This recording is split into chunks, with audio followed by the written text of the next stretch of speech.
ذبح سے متعلق ہے، جانور ذبح کرنے کے تعلق سے، جانور ذبح کرتے ہوئے اللہ اکبر پڑھنا ضروری ہے؟ ذبح کے وقت اللہ کا نام لینا یہ ضروری ہے. جان بوجھ کر اللہ کا نام نہ لیا تو جانور حرام ہو جائے گا. بھول گیا تو حرج نہیں ہے. ٹھیک.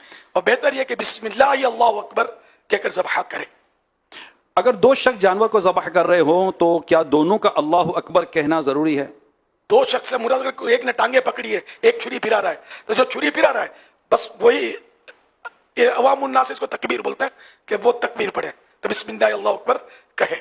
دوسرے پر ضروری نہیں ہے. البتہ بعض صورت ایسی ہوتی ہے کہ ایک ذبح کر رہا ہے، دوسرا اس چھری پہ ہاتھ رکھتا ہے. اب دونوں کو اللہ کا نام لینا ضروری ہے. اگر ایک نے یہ سمجھا کہ جیسے چھری پھرانے والا تو اللہ کا نام لے رہا ہے، میں چھری پہ ہاتھ رکھ رہا ہوں، مجھے اس کی ضرورت نہیں ہے اللہ اکبر کہنے کی، تو یوں جان بوجھ کر وہ اللہ کا نام نہیں لے رہا تو جانور حرام ہو جائے گا. جانور ذبح کرتے ہوئے اگر جانور کا منہ قبلے کی طرف نہ ہو تو کیا قربانی ہو جائے گی؟ سنت ہے کہ قبلے کی طرف منہ رکھا جائے. یہ ذبح کی سنت ہے، قربانی کے لیے نہیں ہے. جب بھی جانور ذبح کیا جائے اس کا منہ قبلے کی طرف رکھا جائے. قربانی کون سے دن کرنا بہتر ہے؟ عید کے دن. قربانی کے جانور سے جو خون نکلے کیا وہ پاک ہے؟ ناپاک ہے. جو بہتا خون وقت ذبح نکلا وہ ناپاک ہے. بعض لوگ ذبح کے وقت جو خون بہتا ہے بچوں کو کھڑا کرتے ہیں اس خون میں، کیا یہ جائز ہے؟ یہ غیر مسلموں کے انداز سیکھے ہیں، یہ ناپاک ہے. خالی خون کی بات کہا یار، خون سے ہاتھ بھی دھوتے ہیں اور بولتے ہیں ہمارے ہاتھ میں یوں پسینہ آتا ہے، فلاں آتا ہے، تو یوں مطلب یہ، اور کھڑے ہوتے ہیں تازہ تازہ خون نکلتا ہے اس میں. اور یہاں تک کسی نے بتایا تھا کہ بڑے جانور کی ہوجڑی پھاڑ کے وہ بچے کو بٹھاتے ہیں گند میں. تو یہ بالکل اس طریقہ غلط ہے، جائز نہیں ہے، گندا طریقہ ہے، شیطانی کام ہے. اللہ اللہ. اگر جانور کا سر کٹ کر الگ ہو جائے تو کیا وہ جانور کھا سکتے ہیں؟ اگر بسم اللہ پڑھ کے جیسے تکبیر پڑھ کے اگر ذبح کیا اور جانور کا سر الگ ہو گیا تو بالکل جانور حلال ہو گیا، سر بھی اس کا کھایا جائے گا. ٹھیک. اب محلے میں عید کی نماز تو ہوئی نہیں، کیا اس حالت میں قربانی کا جانور ذبح کر سکتے ہیں؟ پورے شہر میں کہیں بھی سلام پھر گیا، یہاں تک کہ ایک طرف سلام پھرا عید کی نماز کا اور چھری چل گئی جانور پر، قربانی ہو گئی. یہ شہر کے لیے. گاؤں کے لیے یہ کہ صبح صادق جب ہوئی تو قربانی ہو سکتی ہے. قربانی کا جانور ذبح کرنے سے پہلے اسے پانی پلانا ضروری ہے؟ پانی پلائے، چارہ دکھائے، یہ اچھے کام ہے. یہ جانور ذبح پانی پلانا مفید بھی ہوتا ہے. جہاں تک یعنی پڑھنا تو یاد نہیں پڑتا، سنا ہوا کہ اگر یہ پانی پی لے گا نا تو کھال آسانی سے اترتی ہے اس کی. یہ یاد پڑتا ہے، سنا ہے میں نے. جانور ذبح کرنے کے کچھ ایسے چند طریقے، اصول یا آداب ہوں جس سے بہتری ہو، وہ کچھ اگر بیان فرما دیں.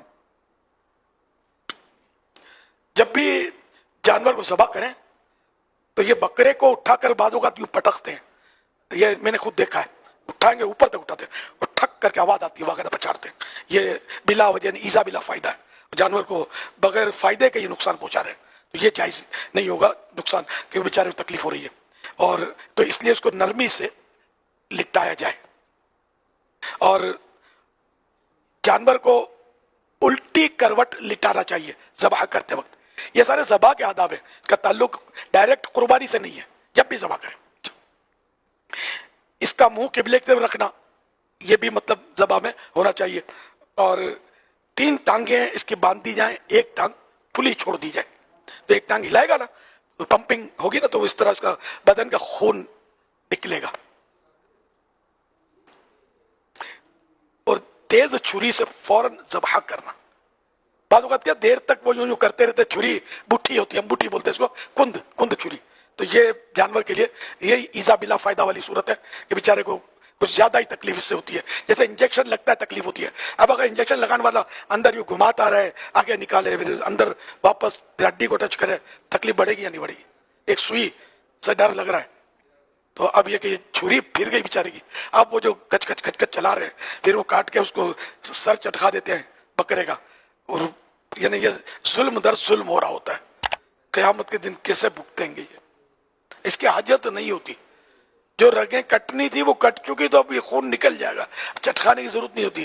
لیکن یہ ماہرین کرتے ہیں، جو ٹھوکے ہوتے ہیں نا، یہ کرتے ہیں، اچھے لگتے ہیں، ان کے یہ دھندے ہوتے ہیں.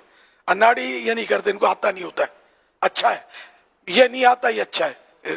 بیچارے کی گردن باقاعدہ توڑتے ہیں گردن ذبح کر کے. وہ دیکھنے والے تماشا دیکھ رہے ہیں, کسی کو پتہ ہی نہیں یہ غلط کر رہے ہیں, تو چھری لے لی جائے, بات کر لی جائے کہ اس طرح ذبح کرنا ہے. جب ذبح کر لیا اب چھری میرے کو دے دو, تو چھری لے لیں, اس سے ٹچ نہ کرنے دیں.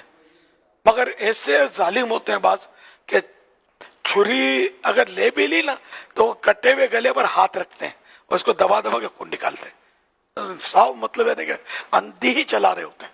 ان کو یہ بھی منع کر دے گا بالکل ٹچ نہیں کرنا ہے.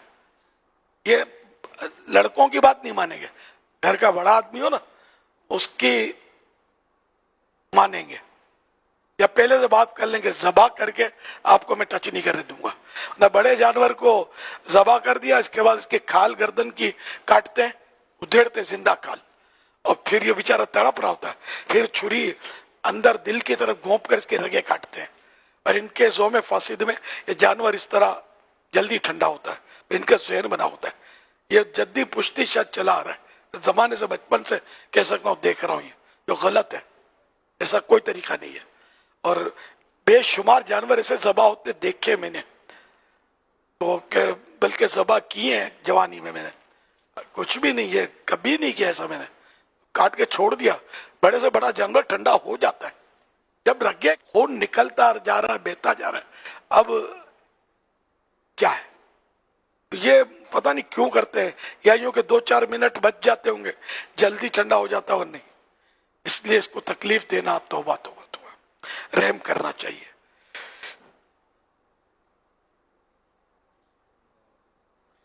ہاں بس پیسے کمانے کے لیے.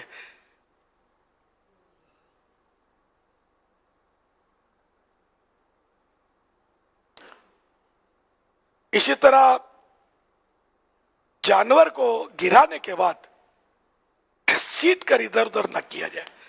گھسیٹتے وہ تو بیچارے کو, ایک تو کنکریالی پتھریلی زمین گلیوں کی, پھر اس کو گرا دیتے جوتوں, پھر اس کو گھسیٹتے ہیں اپنی مطلوبہ جگہ پر لانے کے لیے.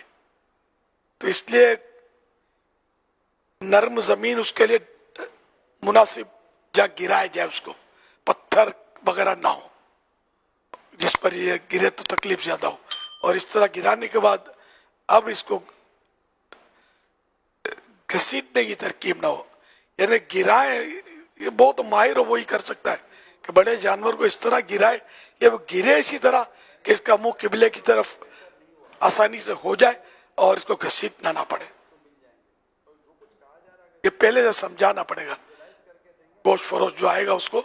لیکن اگر وہ ماہر نہیں ہوگا نا تو شاید وہ جانور بھاگے گا, اس کو پکڑ کے بھاگتے رہیں گے, سمجھے, ایک دم پکڑے گا کچھ کرے گا تو اس طرح یہ جہاں مرضی ہوگی اس کا گر جائے گا.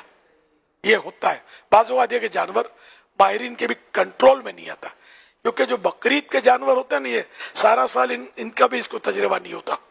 بقرعید کے وہ الگ ہی جانور ہوتے ہیں, اور بعض بڑے لہیم شہیم جبل الحم ہوتے ہیں, گوشت کے پہاڑ ہوتے ہیں, تو یہ گرانا آسان نہیں ہوتا.